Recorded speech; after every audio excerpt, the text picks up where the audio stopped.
언제부턴가 한국교회 내에서 마라나타라는 말이 자주 사용되기 시작했습니다. 마라나타는 고린도전서 16장 22절에서 사용되었듯이 우리 주여 오시옵소서라는 뜻을 가지고 있습니다. 초대교회 당시에는 우리 주여 오시옵소서라는 이 문장이 유명한 기도 구절로서 널리 사용되곤 했습니다. 그리고 아람어로 되어 있었던 이 기도 구절을 헬라어 성경에서 음역한 것이 바로 마라나타입니다. 주 안에 사랑하는 성도님들, 초대교회 성도들이 왜 그토록 마라나타를 외쳤는지 생각해 본 적이 있으십니까? 그들이 왜 그토록 예수 그리스도의 재림의 날을 기다렸는지 생각해 본 적이 있으십니까? 그들은 너무나 힘들었기 때문입니다. 너무나 아팠기 때문입니다.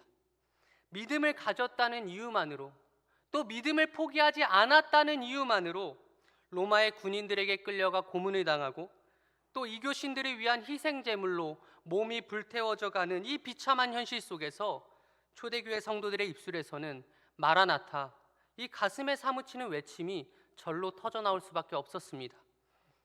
몇 년 전 로마에 다녀온 적이 있습니다. 그곳에서 로마 내의 그리스도인들이 로마 제국의 바케레피에 은신했던 카타콤에 방문한 적이 있습니다. 카타콤은 상당히 좁고 긴 형태의 미로처럼 되어 있었습니다. 그리고 여러 곳에 출입구를 만들어 놔서 혹여나 로마 제국에 의해 발각되는 상황에 대비할 수 있게 되어 있었습니다. 그 좁은 지하 동굴에 작은 예배 공간이 마련되어 있었고 세례를 베푸는 공간도 있었습니다. 그리고 순교자들을 위한 매장지도 마련되어 있었습니다.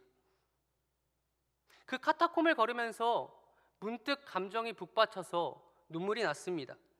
이 좁은 동굴에 숨어서 매일같이 생명의 위협을 느끼면서도 하나님을 예배하는 일을 포기하지 않았던 이 초대교회 성도들이 생각하니 도대체 오늘날 우리는 주를 위해서 무슨 박해를 견뎌내고 있는가, 그런 생각이 들어서 몹시 부끄러웠습니다.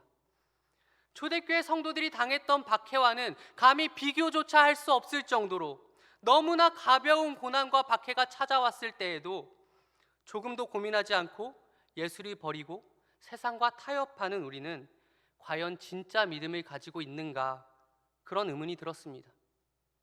초대교회 성도들이 가진 믿음도 진짜 믿음, 오늘날 우리가 가지고 있는 믿음도 진짜 믿음이라고 한다면 어떻게 같은 진짜 믿음이 이렇게 질적으로 많은 차이가 있을 수 있는가, 의문이 들어서 괜스레 씁쓸한 마음이 들었습니다.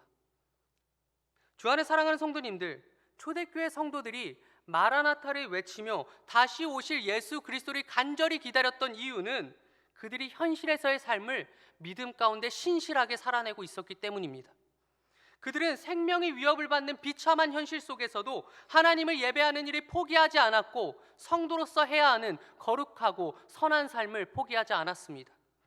그들은 주님 앞에 항상 믿음으로 겸비되어 있었기 때문에 재림의 날이 그들에게는 진정한 위로와 안식의 날이 될 수 있었고 그토록 간절히 고대하는 기다림의 날이 될 수 있었습니다. 오늘날 우리 역시 마라나타를 외치고 있습니다. 그러나 우리는 섣불리 마라나타를 외치기 이전에 생각해 보아야 합니다. 과연 나의 삶은 마라나타를 외칠 만큼 믿음으로 겸비되어 있는가? 재림과 우리의 삶은 뗄래야 뗄 수 없는 불가분의 관계를 가지고 있습니다. 재림을 기다리는 신앙은 반드시 믿음의 삶을 낳게 되어 있습니다. 동시에 현재의 삶을 믿음으로 살아가는 자는 반드시 재림을 기다리게 되어 있습니다. 이것이 바로 우리에게 나타나야 할 진짜 재림 신앙입니다. 오늘 본문은 우리에게 진짜 재림 신앙이 무엇인가 말씀하고 있습니다. 바라기는 오늘 말씀을 함께 나누는 가운데 진짜 재림 신앙을 소유하게 되는 저와 모든 성도님들 되실 수 있기를 주님의 이름으로 축원합니다. 바울은 재림의 시기에 관한 진술로서 오늘 본문의 말씀을 시작하고 있습니다. 본문 1절로 2절 말씀을 보십시오. 형제들아, 때와 시기에 관하여는 너희에게 쓸 것이 없음은 주의 날이 밤에 도둑같이 이를 줄을 너희 자신이 자세히 알기 때문이라. 언제나 바울이 교회들을 향해서 펜을 드는 이유는 교회 안에 발생된 문제를 해결하고 올바른 신학적 지침을 가르쳐주기 위함이었습니다. 따라서 본문에서 바울이 재림의 시기에 관해 진술하고 있는 이유 역시 이 데살로니가 교회 안에 재림에 대한 잘못된 이해가 있었기 때문임을 우리는 어렵지 않게 예측할 수 있습니다. 사도행전 17장을 보면 바울이 데살로니가 교회에서 3번의 안식일에 거쳐 복음을 전했음을 알 수 있는데, 그때 전한 바울의 설교는 아주 분명한 2가지 특징을 가지고 있었습니다. 첫째, 그의 설교는 기독론적이었고, 둘째, 그의 설교는 종말론적이었습니다. 먼저 바울은 예수는 하나님의 아들이시며 그분은 모든 죄인들을 구원하실 그리스도가 되신다 설교했습니다. 이것은 바울의 설교가 가진 기독론적 특징을 보여줍니다. 다음으로 바울은 하나님께서 그 예수를 죽은 자 가운데서 살리셨다 설교했습니다. 이것은 바울의 설교가 가진 종말론적 특징을 잘 보여줍니다. 부활하시고 승천하신 주님께서는 곧 이 세상의 심판주로 그리고 구세주로 다시 오실 것이라는 이 재림에 관한 종말론적 메시지를 바울은 설교했던 것입니다. 아마도 데살로니가 교회 성도들은 바울의 이러한 재림에 관한 설교에 깊은 감명을 받았던 것으로 보입니다. 그래서 그들은 하늘로부터 강림하시는 하나님의 아들 예수 그리스도를 간절히 기다리게 되었습니다. 이렇게 바울의 설교에 강한 영향을 받은 데살로니가 교회 안에는 자연스럽게 재림을 기다리는 재림 대망 사상이 심겨졌습니다. 그리고 재림의 때를 간절히 기다렸던 데살로니가 교회 안에서는 어느 순간 주님의 재림이 정확히 언제 임하는가, 곧 재림의 시기가 최대의 관심사로 자리 잡게 되었습니다. 그러면서 데살로니가 교회 안에 한 가지 큰 문제가 발생하는데, 그 문제는 데살로니가 교회 성도들 안에 종말론적 열광주의가 나타났다는 것입니다. 일부의 데살로니가 성도들은 재림에 대해 너무 많은 관심을 기울인 나머지 현실에서의 삶을 모두 내팽개쳐버리기 시작했습니다. 그렇게 일부의 데살로니가 교회 성도들은 현실의 삶을 포기하고 오직 재림의 시기만을 기다리는 종말론적 열광주의에 빠져버린 것입니다. 우리나라에도 이런 종말론적 열광주의가 만들어낸 이단이 있었습니다. 성도님들은 교주 이장님과 다미선교회를 기억하십니까? 생명의 말씀사에서 근무하면서 어니스트 앵글리의 휴거를 번역하고 그 외에 퍼시콜레의 내가 본 천국 등 종말론과 관련된 책들을 자주 접하게 된 이장님은 종말론적 열광주의에 빠지게 됩니다. 그리고 종말의 시기에 관해서 깊이 심취했던 이장님은 몇 가지 근거를 들어서 1992년 10월 28일에 예수의 재림과 휴거가 있을 것이라고 시한부 종말론을 주장하기 시작했습니다. 그리고 1989년 그는 근무했던 생명의 말씀사를 그만두고 다미선교회를 조직하고 적극적인 포교 활동을 시작했습니다. 놀랍게도 이장님이 주장한 이 시한부 종말론은 재림의 시기에 많은 관심을 가지고 있었던 수많은 사람들의 마음에 불을 지폈습니다. 그리고 수천 명의 성도들이 자신들이 섬기고 있던 교회를 버리고 다미선교회로 출석하게 됩니다. 건강한 교회를 출석했던 수천 명의 성도들이 다미선교회로 몰려들었던 당시의 상황을 생각해 볼 때에 오늘날 한국교회 안에 올바른 교리를 모르고 신앙생활하는 성도들이 얼마나 많은지를 생각해 보게 됩니다. 그렇게 다미선교회를 출석하던 수천 명의 성도들은 3년 후에 있을 종말의 때를 기다리면서 자신들의 학업과 직장을 그만두었고 심지어 가출을 하여 산속 기도원에 들어가 집단 생활을 하기도 했습니다. 이장님과 다미선교회로 인해서 한국 사회 전체가 풍비박산이 나자 검찰이 전국적인 수사를 벌였습니다. 이 어처구니 없는 일들이 재림의 시기에 관해서 과도할 정도로 많은 관심을 가지고 있었던 이 종말론적 열광주의가 만들어낸 괴이한 현상이었습니다. 데살로니가 교회 안에 있었던 종말론적 열광주의가 이장님과 다미선교회처럼 극단적인 수준까지 이르렀는지는 알 수 없습니다. 그러나 한 가지 분명한 것은 이와 매우 유사한 현상이 데살로니가 교회 안에 있었다는 것입니다. 물론 성도가 예수 그리스도의 재림을 기다리는 것은 전혀 문제될 것이 아닙니다.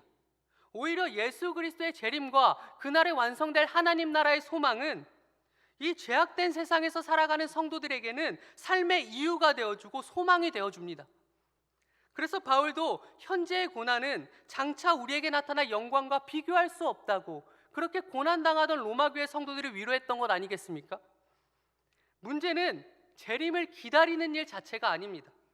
분명 성도에게 재림은 간절한 기다림의 날이 되어야 합니다. 그렇다면 무엇이 문제입니까?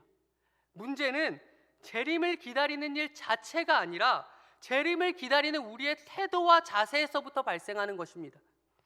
재림을 기다리는 우리 안에서 재림의 시기에 관해서 과도할 정도로 많은 관심이 생긴다거나 혹은 우리에게 주어진 일상에서의 삶을 완전히 포기해버리는 그런 종말론적 열광주의가 나타난다면 그것이 문제가 되는 것입니다. 지금 어떤 분은 이런 의문을 품을지도 모르겠습니다. 에이, 요즘 시대에 그런 사람이 어디 있어? 재림 때문에 현재의 삶을 포기하는 사람이 어디 있어? 그러나 실제로 그렇지 않습니다. 사람의 종교심에는 우리의 이성과 상식을 뛰어넘는 힘이 있습니다. 우리가 인식하지 못할 뿐이지 우리의 생각보다 훨씬 더 많은 성도들이 재림의 때와 그날에 들어갈 하나님의 나라에 집착하면서 현재의 삶을 소홀히 대하거나 혹은 현재의 삶을 회피하며 살아갑니다. 현재의 삶을 완전히 내팽개치고 교회나 기도원에 은신해버리는 극단적인 경우가 오늘날에도 여전히 존재합니다. 잘못될 경우에는 현재의 삶을 완전히 버려두고 이단에 빠지는 성도들도 있습니다. 또한 이런 극단적인 경우를 제외하더라도 재림의 때와 그날에 들어갈 하나님 나라만을 생각하면서 지금 내가 속한 직장이나 내가 하고 있는 일이나 나를 둘러싼 인간관계 등을 지극히 하찮은 것으로 여기는 경우가 있습니다. 재림의 때가 오면 이 세상의 것은 모두 썩어질 것이니 지금 내가 속한 직장도 내가 하고 있는 일도 나를 둘러싼 인간관계도 하등 중요하지 않다고 생각하며 살아가는 그런 잘못된 신앙을 가진 성도들이 여전히 존재한다는 것입니다. 이 모든 것들이 오늘날 우리 안에 존재하는 종말론적 열광주의가 만들어낸 현상들입니다. 그 수준과 수위에나 차이가 있을 뿐이지 초대교회 때부터 오늘날에 이르기까지 여전히 종말론적 열광주의는 우리의 신앙 가운데서 굉장히 다양한 모습으로 표출되고 있습니다. 그러나 이 모든 형태의 종말론적 열광주의는 분명 잘못된 것입니다. 우리의 신앙에서 철저하게 거부되어야 하는 모습입니다. 초대교회 때부터 오늘날에 이르기까지 언제나 종말론적 열광주의는 성도의 신앙을 매우 잘못된 모습으로 왜곡시켜 왔습니다. 종말론적 열광주의 안에는 성도의 신앙을 완전히 망쳐놓는 중대한 위험성이 있습니다. 그래서 바울은 데살로니가 교회 안에 이 종말론적 열광주의가 나타나고 있다는 소식을 들었을 때에 가만히 있을 수 없었습니다. 바울은 펜을 들지 않을 수 없었습니다. 바울은 펜을 들고 올바른 재림신앙이 무엇인지 가르쳐야만 했습니다.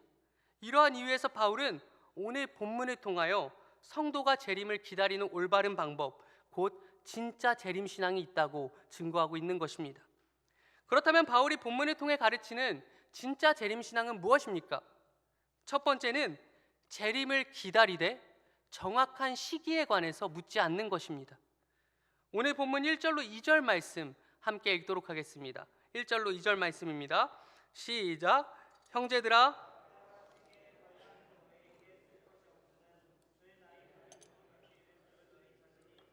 알기 때문이라. 아멘. 바울은 그토록 재림의 시기에 많은 관심을 가지고 있었던 이 데살로니가 성도들을 향해서 재림의 때와 시기에 관해서는 내가 쓸 것이 없다, 그렇게 말씀하고 있습니다. 해줄 말이 없다는 것입니다. 그러면서 그 이유에 대해서 바울은 재림의 날이 도둑과 같이 매우 갑작스럽게 임할 것이기 때문이라고 말씀하고 있습니다.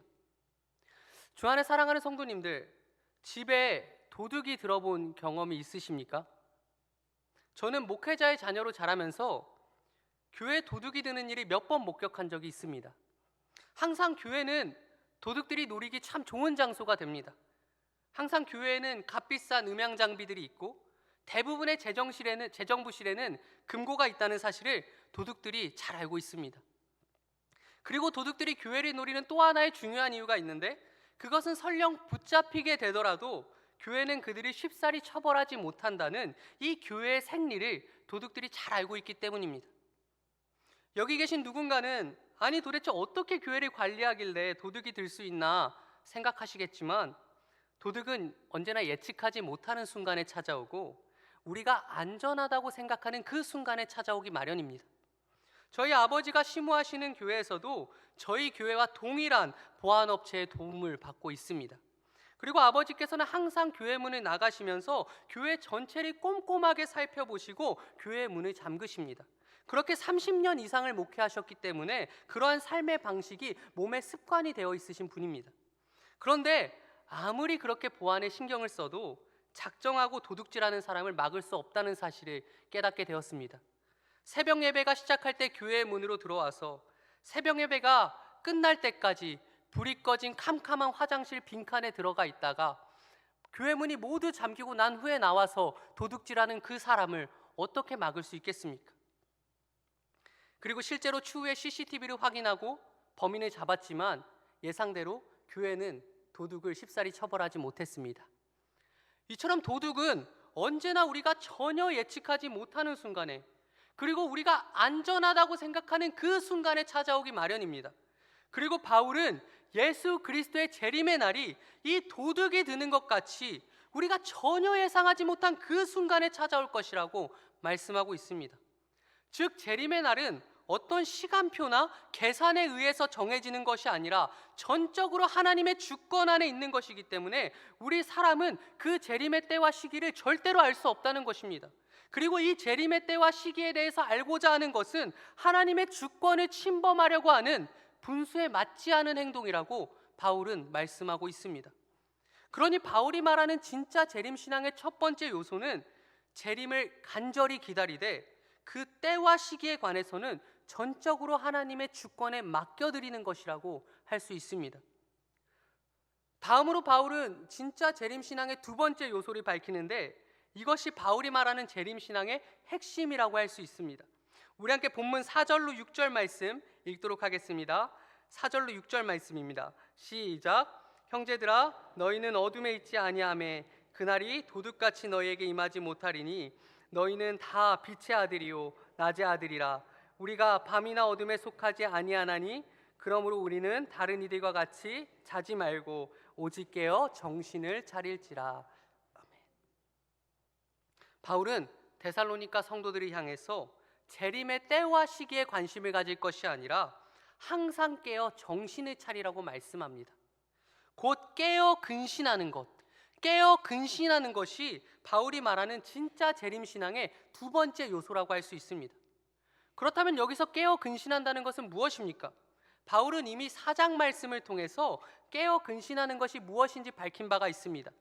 제가 데살로니가전서 4장 1절과 11절의 말씀을 읽어드리도록 하겠습니다. 먼저 4장 1절의 말씀입니다. 그러므로 형제들아 우리가 끝으로 주 예수 안에서 너희에게 구하고 권면하노니 너희가 마땅히 어떻게 행하며 하나님을 기쁘시게 할 수 있는지를 우리에게 배웠으니 곧 너희가 행하는 바라 더욱 많이 힘쓰라. 다음으로 4장 11절의 말씀입니다. 또 너희에게 명한 것 같이 조용히 자기 일을 하고 너희 손으로 일하기를 힘쓰라. 즉 바울이 말하는 깨어 근신하는 삶은 정상적인 삶을 포기하고 종말의 징조만 살피고 있는 것이 아니라 현재 자신에게 주어진 삶을 충실하게 살아내는 것입니다. 그리고 동시에 그 모든 삶에 있어서 죄와는 철저하게 구분되어서 믿음 가운데 신실하게 살아내는 삶이라고 할 수 있습니다. 이것이 바로 바울이 말하는 깨어 근신하는 삶이고 이 깨어 근신하는 삶이 우리 성도들에게 나타나야 할 진짜 재림신앙이라고 바울은 말씀하고 있는 것입니다. 특별히 바울은 우리 성도의 존재론적인 상태를 설명하면서 성도가 깨어 근신하는 것이 특별한 것이 아니라 성도에게 반드시 있어야만 하는 지극히 당연한 모습이라고 말씀하고 있습니다. 우리는 이러한 바울의 논증에 주목할 필요가 있습니다. 우리 다시 한번 본문 5절 말씀을 읽도록 하겠습니다. 5절 말씀입니다. 시작. 너희는 다 빛의 아들이요 낮의 아들이라. 우리가 밤이나 어둠에 속하지 아니하나니. 아멘. 바울은 우리 성도라는 존재에 대해서 너희는 다 빛의 아들이다, 너희는 다 낮의 아들이다, 그렇게 말씀하고 있습니다. 성도는 이미 존재론적으로 어둠이 아니라 빛 가운데 속한 자들이란 것입니다. 밤이 아니라 낮에 속한 자들이란 것입니다. 주 안에 사랑하는 성도님들, 예수를 영접하기 전에 모든 인생들은 어둠과 밤에 속한 자들이었습니다. 여기서 어둠과 밤이라는 것은 죄와 사망을 의미합니다. 죄와 사망에 속한 자들, 그것이 예수를 영접하기 전에 모든 인생들의 비참한 존재론적 상태였습니다. 본래 우리 사람이란 존재가 어떤 존재입니까? 아담의 원죄로 인하여서 모태로부터 죄인으로 태어나서 평생을 자범죄를 지으면서 평생 오염되어 살아가다가 결국에는 그 죄의 형벌로 영원히 죽을 수밖에 없는 존재들, 죄로 인하여서 하나님과 철저히 단절되어서 하나님께 한 발자국도 다가갈 수 없는 존재들, 일말의 구원의 가능성조차 없는 존재들, 소망이라고는 보이지 않는 존재들, 죄와 사망밖에 남지 않은 존재들, 정말 어둠과 밤이라는 설명이 딱 어울리는 존재들, 어둠과 밤의 아들, 그것이 바로 모든 인생들의 존재론적 상태였습니다. 그런데 그런 어둠의 아들이요 밤의 아들이었던 모든 인생들에게 빛의 아들이요 낮의 아들이 되는 놀라운 계기가 발생합니다. 비로소 인생들이 죄와 사망에서 해방되어지는 놀라운 사건이 발생했습니다. 그것이 무엇입니까? 그것은 바로 하나님의 아들 예수 그리스도께서 우리의 모든 죄를 대신해서 십자가에 달려 죽으신 일입니다. 또한 그 죽음의 효력을 믿는 모든 자들에게 그 효력을 베풀어 주시는 일입니다. 이 일을 통하여서 예수 그리스도를 영접한 모든 이들은 죄와 사망으로부터 자유케 되었으며, 이 놀라운 구속의 사건으로 인하여서 밤의 아들이요 어둠의 아들이었던 인생들이 빛의 아들이요 낮의 아들이 되는 놀라운 역사가 나타난 것입니다. 따라서 예수 그리스도를 믿고 성도가 된다는 것은 존재론적 상태가 완전히 바뀌는 것을 의미합니다. 그래서 성경은 예수 그리스도를 믿는 사람들이 거룩한 사람의 무리, 곧 성도라고 부르는 것입니다. 어둠에 속한 자에서 빛에 속한 자로, 밤에 속한 자에서 낮에 속한 자로, 죄와 죽음에 속한 자에서 의와 생명에 속한 자로, 사망이 왕노릇하는 인생에서 예수 그리스도가 왕노릇하는 인생으로 인생의 존재론적 상태가 완전히 바뀌는 것이 예수 그리스도를 믿고 성도가 되는 일이라고 할 수 있습니다. 그래서 성경은 우리 성도가 받은 구원에 대해서 무엇이라고 말씀하고 있습니까? 너희가 거듭났다. 너희가 다시 태어났다. 너희의 존재론적인 상태가 완전히 바뀌었다. 그렇게 성경은 말씀하고 있는 것입니다. 그러므로 이미 빛의 아들이요 낮의 아들로서 그 존재가 완전히 변화된 성도들에게 있어서 깨어 근신한다는 것은 그리 특별한 일이 아닙니다. 대단한 일이 아닙니다. 억지로 노력해야 하는 수고스러운 일도 아닙니다. 한번 생각해 보십시오. 햇빛이 가장 찬란하게 비추는 낮 시간에 누가 침실에 누워 잠을 잘 수가 있겠습니까? 정상적인 사람이라고 한다면 그 시간에는 당연히 깨어서 일을 하고 있어야 합니다.